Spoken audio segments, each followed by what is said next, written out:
এই প্রখর তীব্র গরমে মাত্র 450 টাকার কমে আপনি সুন্দর একটি সুইমিং পুল উপভোগ করতে পারবেন। আমরা যে সুইমিং পুলটিতে গিয়েছিলাম তার নাম হচ্ছে দ্য বাবলস। সো চলেন শুরু করা যাক। রাস্তায় প্রচুর জ্যাম থাকার কারণে আমি চলে যাব মেট্রোতে করে। বাংলাদেশ সেক্রেটারিয়েট থেকে রওনা হলাম মিরপুর 10-এর উদ্দেশ্যে। মিরপুর 10 থেকে আমরা বন্ধুর সাথে চলে যাব দ্য বাবলসে।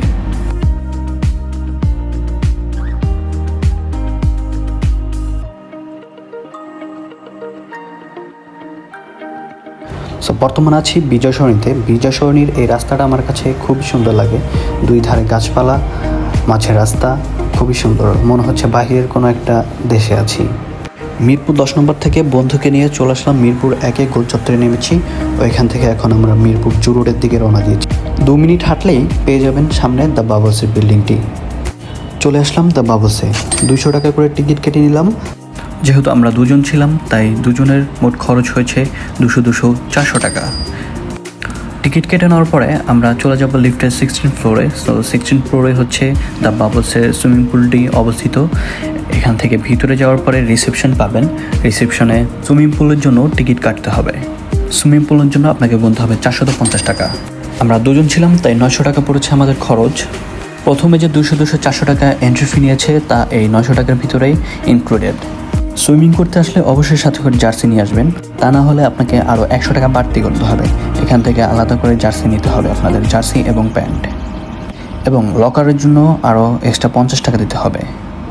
আমি সাথে করে জার্সি নিয়ে আসছিলাম এবং এক্সট্রা 50 টাকা লকারের জন্য দিয়েছিলাম। সো লকার থেকে গিয়ে চেঞ্জ রুমে জামা কাপড় চেঞ্জ করে চলে যাব সুইমিং করতে।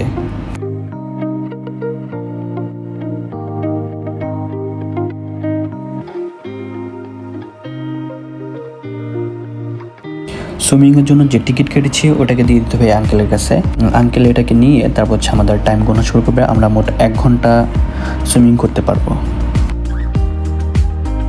সো নিজের একটু ভিডিও নিয়ে নিলাম। সো আস্তে আস্তে নেমে পড়লাম সুইমিংয়ের জন্য। পানিতে নামার পরে আমার ফিলটা ছিল ওয়াও, জাস্ট ওয়াও। আস্তে আস্তে ভিতরে গেলাম